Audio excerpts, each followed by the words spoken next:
Boss, anong pangalan mo? Charlie Ulayan po. Ano po? Charlie Ulayan. Charlie Ulayan. Saan ka galing? Pinamalayan po. Anong karga mo? Tiles po, toilet. Tiles. Oh, anong nangyari? Bakit may, ano to? Tama ng baril yan? Tama po ng baril. Oh, anong nangyari?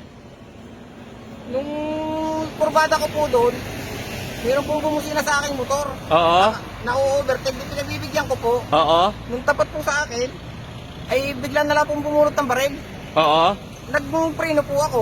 Oo. Sabay putok po, di wala na. Ilan ang pasahero mo? Wala. Ako lang po. Ako lang. Oo. May nasaktan ka naman. Ay di, yung parang katukuhan-tukuhan kanina nung ibinabaho O tapos anong nangyari?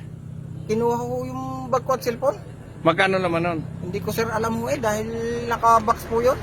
Ah. Oo. Tapos tumakas na. Oo. Oo. Tumakas na sila. Ilan yung kwan?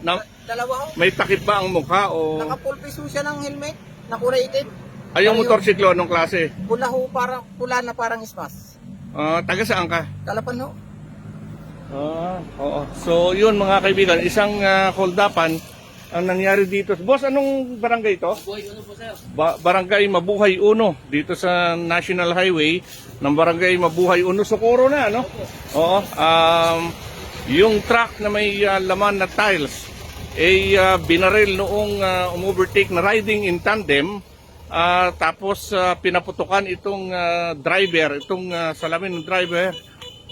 Tapos kinuha yung bag mo ng pera. Opo. Kinuha yung bag. O, sa ngayon nandito na yung mga miyembro ng Socorro Police at nagsasagawa na ng investigasyon. Boss, nakatimbre na ba ito dun sa maaring takbuhan ng mga suspect? Nakatimbre na ito, no? Pati sa highway patrol. Sige.